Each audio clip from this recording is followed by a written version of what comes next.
Hey guys, welcome back to the channel for more Call of Duty news. Today is a big day because we have new information about this year's Call of Duty game. So previously I posted a video about some recent leaks and stuff going around about an actual game coming out later this year. And I want to preface this by kind of giving a little rundown of the situation we've had so far. So about fall of last year, we had received word through a lot of insiders and leakers that there was not going to be a new game coming out later this year. And so in 2023, there wasn't going to be a game. We were going to have, in 2022, Modern Warfare 2 and Warzone 2 are going to both release in 2022. And then in 2023, the only thing that would be releasing would be COD Warzone Mobile, as well as just like continued updates and stuff for Modern Warfare 2, as well as, a little bit later we received word that we were going to be receiving a kind of a year 2 update, but it was actually going to be paid. So it's probably going to be more akin to like an expansion like Zombies Chronicles, where the expansion was supposed to include like pretty much every single original Modern Warfare 2 from 2009. Every single multiplayer map was essentially supposed to be like remastered and re-released within Modern Warfare 2, and so on. It was supposed to be like a huge expansion to Modern Warfare 2. Well, apparently that has all changed. So that is what we had heard since about August of last year, and then now we are finally receiving word that is not actually going to happen. And instead of having 2022 is Warzone 2 and Modern Warfare 2, 2023 is just year 2 with new updates, new maps and stuff, and just an extension of the game. And then 2024 next year is going to be Treyarch's next game. Well, instead, we are going to be getting apparently a full game later this year. So, Insider Gaming from Tom Henderson, they recently posted an article. They say exclusive Call of Duty 2023 will have a beta, campaign, early access, and more. So here we go. We're going to dive into this article. I'll link it in the description if you guys want to follow along. But here we go. There's been a lot of confusion about Activision's next entry into the Call of Duty franchise as of late, but Insider Gaming has been able to verify with its sources that there will be a fully fledged Call of Duty 2023 title. Previous rumors have suggested the game will be premium DLC for Modern Warfare 2, and although that appears to have been true at one point, Insider Gaming understands that the project changed direction to become a full premium standalone release planned for 2023. As for content of the title, details are scarce, but the game will heavily be connected to the Modern Warfare series. If recent Call of Duty titles are to go by, though, expect a lot of remastered maps for multiplayer.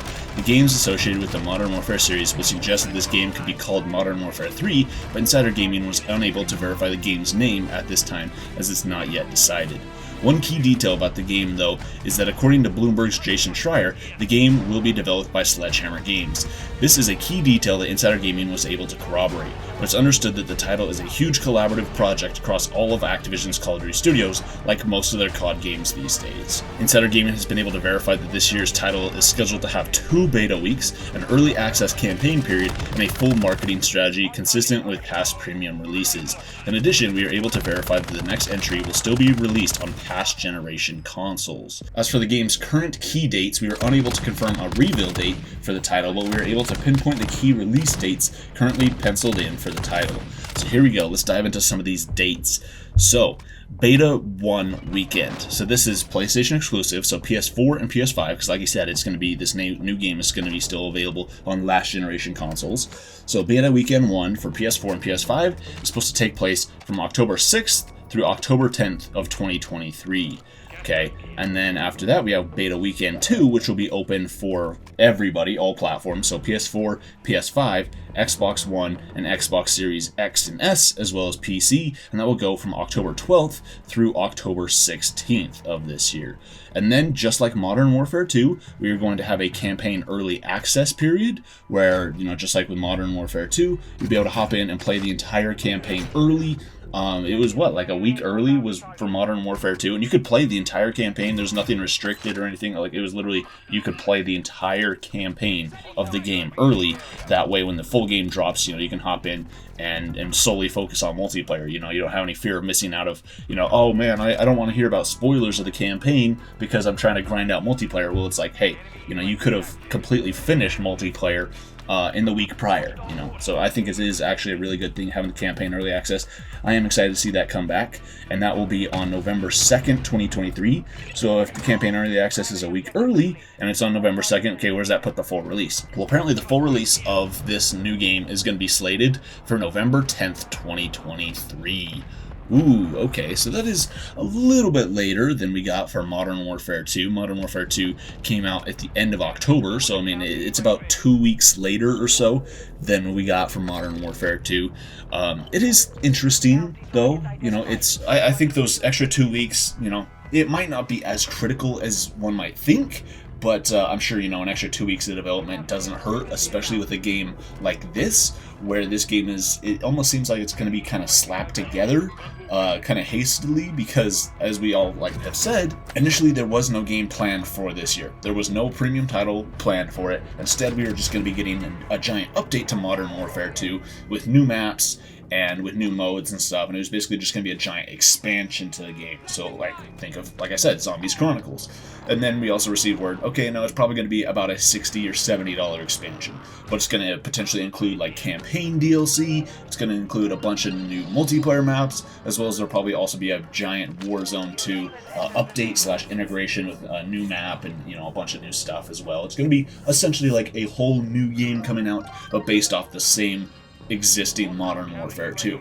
Well, this is kind of interesting, though, with these new reports suggesting that it's going to be a new game, but it's still going to be kind of tied into Modern Warfare 2. So I'm not sure how that's going to work. Like he said, I mean, it might be carrying the Modern Warfare name, so there is just talk going around. No, nothing really confirmed at this point, but there is talk going around in the community that this new game could be Modern Warfare 3. And so since Sledgehammer was supposed to apparently create a story expansion for Modern Warfare 2, and kind of finish off the storyline. Of course, spoilers, we know at the end of Modern Warfare 2 that they introduced Makarov. So, instead of potentially waiting, 4 or 5 years to finally get another proper sequel to this game to finish out the storyline, instead we might be getting that sequel later this year. So they might just pick up the story, boom, right away, and then just finish it off later this year. I think that'd be good. As well as, they are still continuing the story through raids within Modern Warfare 2, but we only got the one raid within Season 1. And all of this still, I mentioned this previously, is something that the community has brought up, and that, word is going around that this new game is the reason why we've kind of received, kind of poor content for Modern Warfare 2 and Warzone 2 since launch, is that, at launch the game was pretty solid, but we're okay, we're going to need new content coming up fairly quick to keep this game alive and to keep this game pumping. Of course, everybody wanted a resurgence right when Warzone 2 came out, and then, now, finally with Season 2, we have Resurgence, and it's good, but, recently they took away Resurgence solos, which I know pisses people in the community off, but, Season 2 was kind of a disappointment for a lot of people in the community. They saw, okay, look at the multiplayer maps we're getting, look at all the content we're getting. It is really dumbed down compared to what we've gotten in previous games, so say with Cold War, or even Modern Warfare 2019, the amount of content that we're getting in Modern Warfare 2 is just a fraction of what we've gotten in the past. So people are blaming all of these issues currently with Modern Warfare 2 on this new game. They're saying that instead of just releasing all this content for Modern Warfare 2, instead they're just kind of taking off and slicing off chunks of it to put into this new game. So instead of releasing, say, 3 or 4 multiplayer maps with Season 2, instead they release 2 or 3 multiplayer maps, and they take those extra multiplayer maps and they save them for later this year when the new game comes out. And that's what everyone's saying, is they're taking some of this content they've already developed, and they're basically going, okay, hang on, don't release that for free, because we need something to justify this value, this $70 value later this year, in order to sell to people. So we're going to hold off on some of this content, like I said, that would be put out for free as an update. Instead, hold on to it and then sell it back to the customer. So people, it's unconfirmed at this point, but that's where the community's reaction is right now, and it honestly wouldn't surprise me if that's what happened, because like I said, this game was not initially planned for later this year. The whole plan for the last several years has been that they were going to take this year off. This year was going to be kind of a bye year, and then they're going to come back strong next year with Treyarch's next game, and then of course after that, then you would have Sledgehammer's next game, and then Infinity Ward's next game. So that they were essentially going to, for the first time in the series history, for at least over a decade and a half now, they're actually going to take a break and not release a game annually, which I think if you look at other franchises like Assassin's Creed, has worked out really well. Of course, after the release of Assassin's Creed Syndicate, they ended up taking a year off and then came back really strong with Assassin's Creed Origins. And that one was honestly really solid, especially for the franchise, and fans really liked it. And so I think that it really proved that, you can take a year off and really just take that extra time, that extra year, and put it back into the game. And then when you finally do release the game, it's that much better. I mean, case in point, look at what happened already within Call of Duty when we switched over to a 3-year development cycle. You know, of course, previously, you know, we were, for a number of years, we were just going 2 years. It was just, you know, Modern Warfare, Black Ops, Modern Warfare, Black Ops, Modern Warfare, Black Ops. But then, of course, they introduced Sledgehammer games into the mix, and so that meant that, you know, instead of getting Black Ops 3 in 2014, instead we got Black Ops 3 in 2015. So Treyarch got an extra year. Every studio ended up getting 3 years development time from their previous game to when their next game released. So instead of, you know, 2 years, year and a half, now they have 3 years, 2.5, 3 years to do it. And I think Black Ops 3 really demonstrated that, is that Treyarch really took advantage of that full extra year to make multiplayer, you know, as good as it could be, have zombies be one of the best in the franchise. And the campaign, I mean, it was so-so, let's be honest, but it was ambitious, and I appreciate that they tried.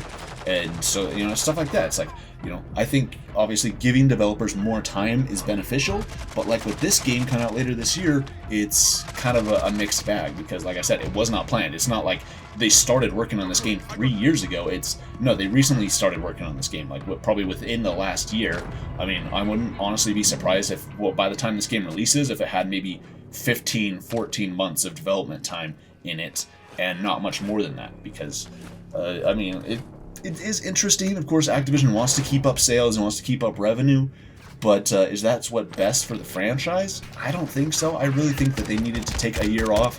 I don't think that sales would have dipped that much. I mean, maybe they would have, but you know, by putting out a giant expansion to Modern Warfare 2, if they really could have kept the community happy and released Resurgence earlier, as well as continue to put out new content, new multiplayer maps, you know, all sorts of new content, new modes, and really kept the community happy from, you know, basically between December and here in February, then I think that the community could have kind of rode into this new game really happy for a big expansion. But instead, they've kind of like burned the community a little bit already on Modern Warfare 2, and then now they're burning them even more by supposedly cutting content away and selling it back.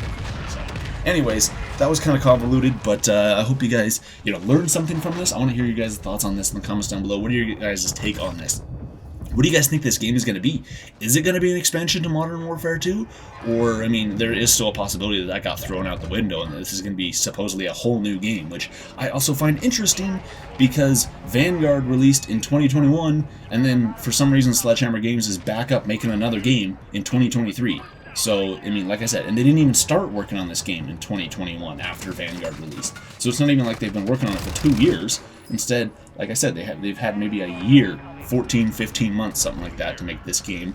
Whereas you have Treyarch, who, you know, they released Cold War in 2020, and then they're not releasing another game until 2024. So they're going to get 4 years on their game, and then Sledgehammer's going to get 2 on theirs? Oof. I don't know. It really seems like Activision is struggling right now with everything that's going on. So we'll see what happens, but hope you guys enjoyed the video. If you guys are new around here, get subscribed, as well as let me know your guys' thoughts on this in the comments down below. Thank you so much for watching, and I'll see you next time.